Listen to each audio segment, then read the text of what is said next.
Hello students, കഴിഞ്ഞ വീഡിയോയിൽ നമ്മൾ ടോക്കൺസ് എന്ന് പറയുന്ന ടോപ്പിക്കാണ് സ്റ്റാർട്ട് ചെയ്തത്. ടോക്കൺസിൽ കീവേഡ്സും ഐഡൻറ്റിഫയേഴ്സും ഈ രണ്ടെണ്ണവുമാണ് നമ്മൾ ഡിസ്കസ് ചെയ്തത്. ഇന്നത്തെ വീഡിയോയിൽ നമ്മൾ ലിറ്ററൽസും പങ്ക്ച്വേറ്റേഴ്സുമാണ് ഡിസ്കസ് ചെയ്യുന്നത്. ഈ ലിറ്ററൽസിനെ ചില ടെക്സ്റ്റ് ബുക്കിൽ കോൺസ്റ്റൻസ് എന്നും പറയുന്നുണ്ട്, ചില ടെക്സ്റ്റ് ബുക്കിൽ കോൺസ്റ്റൻസ് എന്നാണ് സാധാരണ മെൻഷൻ ചെയ്യുന്നത്. നമുക്കിവിടെ കോൺസ്റ്റൻസ് എന്ന് പറഞ്ഞാൽ അത് രണ്ടും ഒന്ന് തന്നെയാണ്. കോൺസ്റ്റൻസ് ആയിരുന്നാലും ലിറ്ററൽസ് ആയിരുന്നാലും രണ്ടും സെയിം തന്നെയാണ്. പിന്നെ വരുന്നത് ഓപ്പറേറ്റേഴ്സ് എന്ന് പറയുന്ന സംഭവമാണ്. ഈ ഓപ്പറേറ്റേഴ്സ് എന്നത് നമ്മൾ 2-3 വീഡിയോസ് എടുക്കും ഇത് എല്ലാ ഓപ്പറേറ്റേഴ്സും എക്സ്പ്ലെയിൻ ചെയ്യാനായിട്ട്, കാരണം അതൊരു ഡീറ്റെയിൽഡ് ആയിട്ടുള്ള ടോപ്പിക്കാണ്. മാത്രമല്ല എക്സാമിന് 10 മാർക്കിനൊക്കെ ചോദിക്കാം. ഈ ഓപ്പറേറ്റേഴ്സ് മാത്രമായിട്ട് 10 മാർക്സിനൊക്കെ ചോദിക്കാം. ആ 10 മാർക്സിന് എഴുതാൻ തന്നെ ഒരുപാടുണ്ട്. അപ്പോൾ അത് നമ്മൾ സെപ്പറേറ്റ് 2-3 വീഡിയോസ് ഉണ്ടായിരിക്കും ഈ ഓപ്പറേറ്റേഴ്സ് എന്ന് പറയുന്ന പോർഷൻ തീർക്കുന്നത്. ഇന്നത്തെ ഈ വീഡിയോയിൽ ലിറ്ററൽസ് അല്ലെങ്കിൽ കോൺസ്റ്റൻസും പിന്നെ പങ്ക്ച്വേറ്റേഴ്സും ഈ രണ്ട് സെക്ഷനാണ് നമ്മൾ ഡിസ്കസ് ചെയ്യുന്നത്. ആദ്യമായിട്ട് എന്താണ് കോൺസ്റ്റൻസ് എന്ന സംഭവം? നമ്മൾ പ്രോഗ്രാം എഴുതിയപ്പോൾ ഈ വേരിയബിൾസിനെ പറ്റി പഠിച്ചു. പ്രോഗ്രാം എഴുതിയ സമയത്ത് നമ്മൾ വേരിയബിൾസ് ക്രിയേറ്റ് ചെയ്തു, ഓരോ ഡാറ്റ ടൈപ്പിലുള്ള, അതായത് ഇൻറ്റീജർ വാല്യൂസ് സ്റ്റോർ ചെയ്യാനുള്ള, അല്ലെങ്കിൽ ഫ്ലോട്ട് ഡാറ്റ ടൈപ്പിലുള്ള വാല്യൂസ് സ്റ്റോർ ചെയ്യാൻ, അല്ലെങ്കിൽ ക്യാരക്ടേഴ്സ് സ്റ്റോർ ചെയ്യാനൊക്കെ നമ്മൾ പല വേരിയബിൾസ് ക്രിയേറ്റ് ചെയ്തു. എ എന്നും ബി എന്നും സി എന്നും സം എന്നും ആവറേജ് എന്നും ഒക്കെ പേരുള്ള വേരിയബിൾസ് ക്രിയേറ്റ് ചെയ്തു. ഈ വേരിയബിൾസ് എന്ന് പറയാൻ കാര്യം അതിൽ സ്റ്റോർ ചെയ്തിരിക്കുന്ന ആ എലമെൻറ്റിൽ സ്റ്റോർ ചെയ്തിരിക്കുന്ന ഡാറ്റ, ആ വാല്യൂസ് വേരി ചെയ്യും, അതായത് ചേഞ്ച് ചെയ്യാൻ സാധിക്കുന്ന വാല്യൂസാണ്. അപ്പോൾ അതുകൊണ്ടാണ് അതിൻ്റെ വേരിയബിൾസ് എന്ന് പറയുന്നത്. നമ്മളൊരു യൂസർ ഒരു ഡാറ്റ ഇൻപുട്ട് ചെയ്ത് കൊടുത്താലും പ്രോഗ്രാം റൺ ചെയ്യുമ്പം ആ ഡാറ്റ ചേഞ്ച് വന്നെന്നിരിക്കാം. പ്രോഗ്രാമിൻ്റെ അകത്ത് തന്നെ സ്റ്റേറ്റ്മെൻറ്റ്സ് കൊടുത്ത് അതിൻ്റെ വാല്യൂസ്, ആ വേരിയബിൾസിൽ സ്റ്റോർ ചെയ്തിരിക്കുന്ന വാല്യൂസ്, ആ ഡാറ്റയെ ചേഞ്ച് വരുത്താനായിട്ട് സാധിക്കും. അപ്പോൾ അതുകൊണ്ടാണ് അതിൻ്റെ വേരിയബിൾസ് എന്ന് പറയുന്നത്. എന്നാൽ ചില ഒബ്ജക്ട്സിൻ്റെ വാല്യൂസ് അങ്ങനെ ചേഞ്ച് ആവത്തില്ല. ആ പ്രോഗ്രാം എക്സിക്യൂട്ട് ചെയ്യുമ്പോൾ അതിൻ്റെ വാല്യൂസ് ചേഞ്ച് ആവുകയില്ല, എപ്പോഴും ഒരു കോൺസ്റ്റൻറ്റ് വാല്യൂ ആയിട്ട് തന്നെ നിൽക്കും. അങ്ങനത്തെ ഒബ്ജക്ട്സിനെയാണ് കോൺസ്റ്റൻസ് എന്ന് പറയുന്നത്. അത് മേ ബി പ്രോഗ്രാമർ തന്നെ പ്രോഗ്രാം എഴുതുമ്പോൾ ഒരു വാല്യൂ കോൺസ്റ്റൻ്റ് ആയിട്ട് സെറ്റ് ചെയ്യാം, അല്ലെങ്കിൽ യൂസർ തന്നെ കൊടുക്കുന്ന ഇനിഷ്യൽ വാല്യൂ തന്നെ ഒരു കോൺസ്റ്റൻ്റ് ആയിട്ട് ഫിക്സ് ചെയ്യാനൊക്കെ സാധിക്കും. അപ്പോൾ അങ്ങനെ വാല്യൂ ചേഞ്ച് വരാത്ത ആ ഡാറ്റ എലമെൻസിനെയാണ് കോൺസ്റ്റൻസ് എന്ന് പറയുന്നത്, അല്ലെങ്കിൽ ലിറ്ററൽസ് എന്ന് പറയുന്നത്. ഇതും ടോക്കൺസിൻ്റെ അകത്ത് വരുന്നത് തന്നെയാണ്. അതിൻ്റെ എക്സ്പ്ലനേഷൻ ഇങ്ങനെയാണ്: constants are the tokens that represent data items that never change there value during A program run. Program run ചെയ്യുന്ന സമയത്ത് വാല്യൂ ചേഞ്ച് വരാത്ത എലമെൻസിനെ അല്ലെങ്കിൽ ടോക്കൺസിനെയാണ് കോൺസ്റ്റൻസ് എന്ന് പറയുന്നത്. വാല്യൂ ചേഞ്ച് വരുന്നതിനെ നമ്മൾ വേരിയബിൾസ് എന്നാണ് വിളിക്കുന്നത്. നമ്മൾ പഠിച്ചു, കഴിഞ്ഞ വീഡിയോയിൽ നമ്മൾ എക്സ്പ്ലെയിൻ ചെയ്തു വേരിയബിൾസ് എന്താണെന്ന്. അപ്പം വാല്യൂ ചേഞ്ച് ചെയ്യുന്നതിനെ വേരിയബിൾസ് എന്ന് പറയും. അങ്ങനെ വാല്യൂസ് ചേഞ്ച് ചെയ്യാത്ത ടോക്കൺസിനെയാണ് കോൺസ്റ്റൻസ് എന്ന് പറയുന്നത്. ഈ കോൺസ്റ്റൻസിനെ മെയിനായിട്ട് 4 ക്ലാസിഫൈ ചെയ്തിട്ടുണ്ട്. 4 ഞാനിവിടെ 3 കൊടുത്തിട്ടുള്ളൂ. സ്പേസ് സേവ് ചെയ്യാനായിട്ട് ഇത് രണ്ടും കൂടെ കമ്പൈൻ ചെയ്യുന്നുള്ളൂ, ഈ 2 ക്യാരക്ടറും സ്ട്രിങ്ങും. ഈ കോൺസ്റ്റൻസ് എന്ന് പറഞ്ഞാൽ മെയിൻലി 4 ക്ലാസിഫൈ ചെയ്തിട്ടുണ്ട്. Integer constants, real or floating point constants, അത് രണ്ടാമത്തത്. മൂന്നാമത്തത് ക്യാരക്ടർ കോൺസ്റ്റൻസ്. നാലാമത്തതാണ് സ്ട്രിങ് കോൺസ്റ്റൻസ്. ഞാനിവിടെ ഒരുമിച്ച് എഴുതി എന്നേ ഉള്ളൂ. നിങ്ങൾ എക്സാമിന് എഴുതുമ്പോൾ 2 സ്പ്ലിറ്റ് ചെയ്ത് എഴുതുക. സ്പേസ് സേവ് ചെയ്യാനായിട്ട് ഞാൻ കമ്പൈൻ ചെയ്ത് എഴുതിയെന്നേ ഉള്ളൂ. മൂന്നാമത്തത് ക്യാരക്ടർ കോൺസ്റ്റൻസും നാലാമത്തത് സ്ട്രിങ് കോൺസ്റ്റൻസും. ഇങ്ങനെ 4 കോൺസ്റ്റൻസ് ആണ്, 4 കാറ്റഗറി ഓഫ് കോൺസ്റ്റൻസ് അല്ലെങ്കിൽ 4 കാറ്റഗറി ഓഫ് ലിറ്ററൽസ് ആണ് നമ്മുടെ C++ൽ റെക്കഗ്നൈസ് ചെയ്തിട്ടുള്ളത്. ആദ്യത്തെ ഇൻറ്റീജർ കോൺസ്റ്റൻസ്. നിങ്ങൾക്കറിയാം സംഭവം, എക്സാമ്പിൾ കാണുമ്പോൾ തന്നെ മനസ്സിലാവും എന്താണ് സംഭവമെന്ന്. ഇൻറ്റീജർ കോൺസ്റ്റൻസ് എന്ന് പറഞ്ഞാൽ നമ്മൾ ഇൻറ്റീജർ വാല്യൂവിനെ കോൺസ്റ്റൻ്റ് ആയിട്ട് സെറ്റ് ചെയ്യുന്നുവെങ്കിൽ അതിനെ ഇൻറ്റീജർ കോൺസ്റ്റൻസ് എന്ന് പറയാം. അപ്പോൾ ഇൻറ്റീജർ വാല്യൂസ് എന്ന് പറയുമ്പോൾ ഡെസിമൽ പോയിൻറ്റ്സ് ഒന്നും വരത്തില്ല. ബോത്ത് പോസിറ്റീവ് ആൻഡ് നെഗറ്റീവ് വാല്യൂസിനെ നമുക്ക് ഇൻറ്റീജർ കോൺസ്റ്റൻസ് ആയിട്ട് സെറ്റ് ചെയ്യാം, ഈ കാണിച്ചിരിക്കും പോലെ. അപ്പോൾ അങ്ങനത്തെ കോൺസ്റ്റൻസിനെ ഇൻറ്റീജർ കോൺസ്റ്റൻസ് എന്ന് പറയുന്നു. അതേസമയം എന്തെങ്കിലും ഫ്രാക്ഷണൽ നമ്പർ ആണെങ്കിൽ അല്ലെങ്കിൽ ഡെസിമൽ പോയിൻറ്റ്സ് ഉള്ള നമ്പേഴ്സിനെയാണ് നമ്മൾ കോൺസ്റ്റൻസ് ആക്കുന്നതെങ്കിൽ അതിനെ real or floating point constants എന്ന് പറയും. അതിൻ്റെ എക്സാമ്പിൾസാണ് ഞാനിവിടെ കൊടുത്തിട്ടുള്ളത്. 0.34, 10.0, -3.44 എന്നീ വാല്യൂസ്. അതിലെല്ലാം ഡെസിമൽ പോയിൻറ്റ്സ് ഉണ്ട്. അപ്പം അങ്ങനത്തെ വാല്യൂസിനെയാണ് ഫ്ലോട്ടിംഗ് പോയിൻറ്റ് കോൺസ്റ്റൻസ് എന്ന് പറയുന്നത്, അല്ലെങ്കിൽ റിയൽ കോൺസ്റ്റൻസ് എന്ന് പറയുന്നത്. പിന്നെ ഉള്ളതാണ് ക്യാരക്ടർ കോൺസ്റ്റൻസ്. ഈ എക്സാമ്പിളാണ് ക്യാരക്ടർ കോൺസ്റ്റൻസ് കൊടുത്തിട്ടുള്ളത്. ക്യാരക്ടർ കോൺസ്റ്റൻസ് എന്ന് പറഞ്ഞാൽ നമ്മൾ എന്തെങ്കിലും ക്യാരക്ടറിനെയാണ് കോൺസ്റ്റൻ്റ് ആക്കുന്നത് എങ്കിൽ അതിനെ ക്യാരക്ടർ കോൺസ്റ്റൻസ് എന്ന് പറയും. സപ്പോസ് നമ്മളിപ്പോൾ പ്രോഗ്രസ് കാർഡ് പ്രിൻറ്റ് ചെയ്യാനുള്ള, ഡിസ്പ്ലേ ചെയ്യാനുള്ള ഒരു പ്രോഗ്രാമാണ് എഴുതുന്നത് എന്ന് കരുതുക. എബോ 95 മാർക്സ് ഉള്ളവർക്ക് എസ് ഗ്രേഡ് കൊടുക്കുന്നു, എബോ 90 ഉള്ളവർക്ക് എ ഗ്രേഡ് കൊടുക്കുന്നു, എബോ 80 ഉള്ളവർക്ക് ബി ഗ്രേഡ് കൊടുക്കുന്നു. അപ്പോൾ ഈ എസ് എന്നും എ എന്നും ബി എന്നും പറയുന്ന ഗ്രേഡ്സ് അതിനെ നമ്മൾ ക്യാരക്ടേഴ്സ് ആയിട്ടാണ് സ്റ്റോർ ചെയ്യുന്നത്.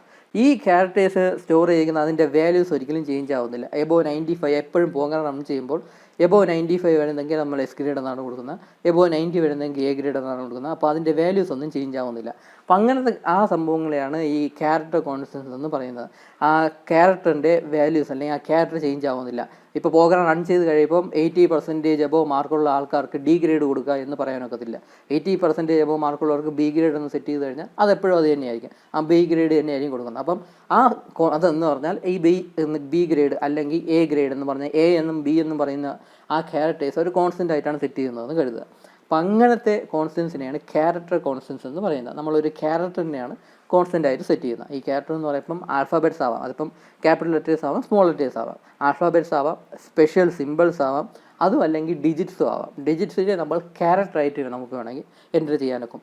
ശ്രദ്ധിക്കുക, ഈ ക്യാരക്ടർ ഈ 9 ആയിരിക്കത്തില്ല ഇവിടെ ഇൻറ്റീജർ കോൺസ്റ്റൻ്റ് ആയിട്ട് സെറ്റ് ചെയ്യുന്ന 9. ഇവിടെ ഇൻറ്റീജർ കോൺസ്റ്റൻ്റ് ആയിട്ട് സെറ്റ് ചെയ്യുന്ന കോൺസ്റ്റൻ്റ് എന്ന് പറഞ്ഞാൽ അതൊരു ന്യൂമറിക്കൽ വാല്യൂ ആണ്. അതിന് നമ്മൾ മൾട്ടിപ്ലിക്കേഷനും ഡിവിഷനും ഒക്കെ ചെയ്യാൻ പറ്റുന്ന ഒരു ന്യൂമറിക്കൽ വാല്യൂ ആണ് ഇൻറ്റീജർ കോൺസ്റ്റൻ്റ് ആയിട്ട് സെറ്റ് ചെയ്യുന്നത്. അതേ നമ്പർ ഒരു ക്യാരക്ടർ കോൺസ്റ്റൻ്റ് ആയിട്ട് സെറ്റ് ചെയ്യുന്നുവെങ്കിൽ അതിൻ്റെ ആസ്കി വാല്യൂ വെച്ചിട്ടായിരിക്കും സ്റ്റോർ ചെയ്യുന്നത്. അതിന് പിന്നെ മൾട്ടിപ്ലൈ ചെയ്യാനോ ഡിവിഷൻ ചെയ്യാനോ ഒന്നും പറ്റത്തില്ല. മാത്തമാറ്റിക്കൽ പ്രോസസ്സ് ഒന്നും അതിൽ ചെയ്യാനൊക്കത്തില്ല. അതൊരു ക്യാരക്ടറായിട്ടായിരിക്കും സ്റ്റോർ ചെയ്യുന്നത്. അപ്പോൾ അങ്ങനെ നമ്പേഴ്സിനെ നമുക്ക് ക്യാരക്ടർ കോൺസ്റ്റൻ്റ് ആയിട്ട് സ്റ്റോർ ചെയ്യാം. പിന്നെ ഇവിടെ ശ്രദ്ധിക്കേണ്ട ഏറ്റവും പ്രധാനപ്പെട്ട കാര്യം എന്തെന്ന് പറഞ്ഞാൽ, നമ്മൾ ഈ ക്യാരക്ടേഴ്സിനെയാണ് കോൺസ്റ്റൻ്റ് ആയിട്ട് സെറ്റ് ചെയ്യുന്നത് എങ്കിൽ നമ്മൾ പ്രോഗ്രാമിൽ എഴുതേണ്ട അല്ലെങ്കിൽ പ്രോഗ്രാമിൽ മെൻഷൻ ചെയ്യേണ്ടത് ഇങ്ങനെ സിംഗിൾ കോട്ട്സിൻ്റെ അകത്ത് വേണം ആ ക്യാരക്ടറിനെ നമ്മൾ മെൻഷൻ ചെയ്യാൻ. എന്നാലേ അത് എടുക്കുകയുള്ളൂ. നമ്മൾ ഇൻറ്റീജേഴ്സിനോ അല്ലെങ്കിൽ ഈ ഫ്രാക്ഷണൽ നമ്പേഴ്സിനെയോ എല്ലാം കോഡ്സ് ഒന്നും കൊടുക്കേണ്ട ആവശ്യമില്ല. അല്ലാതെ പ്ലെയിൻ ആയിട്ട് സ്ട്രെയിറ്റ് ആയിട്ട് അങ്ങ് എഴുതാം. 42 ആണെങ്കിൽ 42 അങ്ങ് സ്ട്രെയിറ്റ് ആയിട്ട് അങ്ങ് എഴുതാം. അതേസമയം ക്യാരക്ടർ കോൺസ്റ്റൻ്റ് ആണ് നമ്മൾ സെറ്റ് ചെയ്യുന്നതെങ്കിൽ നമ്മളെപ്പോഴും ഒരു സിംഗിൾ കോട്ട്സിൻ്റെ അകത്ത് വേണം ആ ക്യാരക്ടറിനെ മെൻഷൻ ചെയ്യാൻ. എന്നാലേ അത് റെക്കഗ്നൈസ് ചെയ്യുള്ളൂ. അപ്പോൾ ഒരു ക്യാരക്ടറാണ് നമ്മൾ മെൻഷൻ ചെയ്യുന്നത് എങ്കിൽ സിംഗിൾ കോട്ട്സിൻ്റെ അകത്ത് വേണം നമ്മൾ മെൻഷൻ ചെയ്യാനായിട്ട്. ഇത് ഒരു ക്യാരക്ടർ വേരിയബിളിൻ്റെ ഡാറ്റ ഇനിഷ്യലൈസ് ചെയ്യാനൊക്കെ ഒക്കെ നമ്മൾ ഇങ്ങനെ സിംഗിൾ കോട്ട്സിൻ്റെ അകത്ത് ആണ് നമ്മൾ കൊടുക്കുന്നത്. വേരിയബിൾസിൻ്റെ ഡാറ്റ ഇനിഷ്യലൈസ് ചെയ്യുന്നതൊക്കെ നമ്മൾ അടുത്തൊരു വീഡിയോ നമ്മൾ പഠിക്കും. ഇവിടെ ക്യാരക്ടർ കോൺസ്റ്റൻ്റ് ആണെങ്കിൽ സിംഗിൾ കോട്ട്സിൻ്റെ അകത്ത് വേണം നമ്മൾ മെൻഷൻ ചെയ്യാനായിട്ട്. 4ാമത്തെ ക്ലാസിഫിക്കേഷനാണ് സ്ട്രിങ് കോൺസ്റ്റൻ്റ് എന്ന് പറയുന്നത്. ഈ സ്ട്രിങ് എന്ന് പറഞ്ഞാൽ ഗ്രൂപ്പ് ഓഫ് ക്യാരക്ടേഴ്സിനെയാണ് സ്ട്രിങ് എന്ന് പറയുന്നത്. ഒന്നിൽ കൂടുതൽ ക്യാരക്ടേഴ്സ്. ഇവിടെ ശ്രദ്ധിക്കുക, ക്യാരക്ടർ കോൺസ്റ്റൻ്റ് എന്ന് പറഞ്ഞാൽ നമുക്ക് ഒരു ക്യാരക്ടർ മാത്രമേ കോൺസ്റ്റൻ്റ് ആക്കാൻ ഒക്കത്തുള്ളൂ. ഒരു ക്യാരക്ടറിനെ മാത്രം ചൂസ് ചെയ്യുന്നെങ്കിലാണ് ക്യാരക്ടർ കോൺസ്റ്റൻ്റ് എന്ന് പറയുന്നത്. ഒന്നിൽ കൂടുതൽ ക്യാരക്ടേഴ്സ്, മൾട്ടിപ്പിൾ ക്യാരക്ടേഴ്സ് നമ്മൾ എടുക്കുകയാണെങ്കിൽ അതിനെ സ്ട്രിങ് കോൺസ്റ്റൻ്റ് എന്നാണ് പറയുന്നത്. ഈ മൾട്ടിപ്പിൾ ക്യാരക്ടേഴ്സ് എന്ന് പറയുമ്പോൾ നമുക്ക് വേണമെങ്കിൽ മൾട്ടിപ്പിൾ വേർഡ്സ് വരെ സ്ട്രിങ് കോൺസ്റ്റൻ്റ് ആയിട്ട് സെറ്റ് ചെയ്യാം.